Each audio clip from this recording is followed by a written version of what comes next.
Boss, balikan naman natin yung panahon na nabuo yung samahan nyo ng grupo ng Pitmaster. Boss Atong, Boss RJ, Gov EP, Boss Jerry Ramos, saka kayo. Paano ba nagsimula talaga yung grupo na yan? Actually, we started doon sa UFCC group namin. Doon nagsiumpisa yan. Kami una, si Pare Jerry, at saka si Boss Atong, at saka ako. Tapos, nung na-create namin yung association na yon, nagkaroon kami ng circuit derby.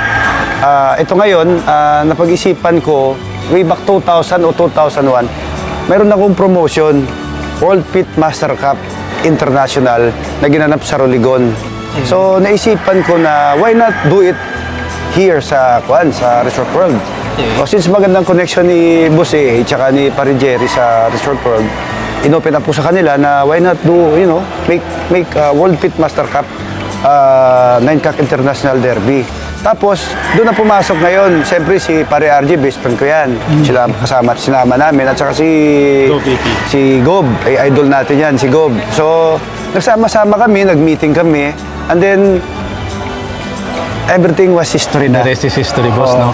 Nung paggawa nyo po ng Pitmaster Cup, nag-level up ang sabong sa Pilipinas. Oh yes, oo, malaking bagay. Yes. Talagang, kumbaga yung antas ng mga sabongero yung tingin natin, tumaas talaga. At saka alam mo, pare, meron kasi tayong Stag Derby, meron tayong Cac Derby.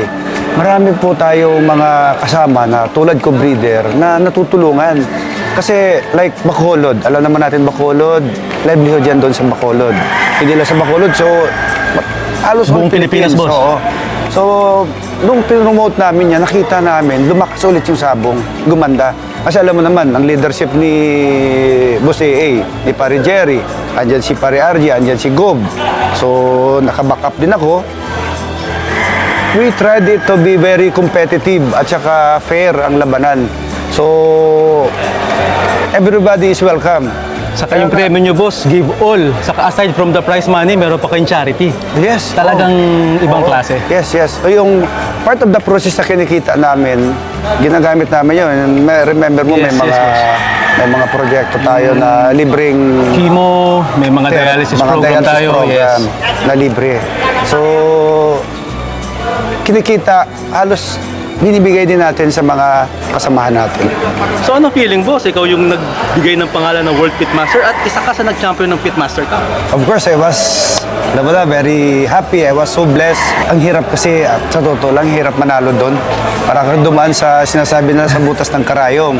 You will be fighting best of the best. Bangga sa lahat. Bangga sa lahat. So makita mo naman yung matching doon, very fair. Computerized, lahat. Kami mismo ng mga promoter naglalaban-laban. Boss, sa lahat ng naging achievements mo sa buhay, no, with your business, with your family, with your being a breeder and promoter, may-aring sabungan, how much of a sabongero is Engineer Sunny Lagon? Well, alam naman natin lahat na itong sabong ay passion natin. I would say, over 100%. Buhos tayo dyan eh. Yan ang, All in. All in. Lahat na. Kasi, as what I'm saying, ang sakit ko sa manok, hindi lang cancer, pare, di ba? Terminal cancer, kaya wala na itong gamot. Di ba? Ito yung happiness natin eh.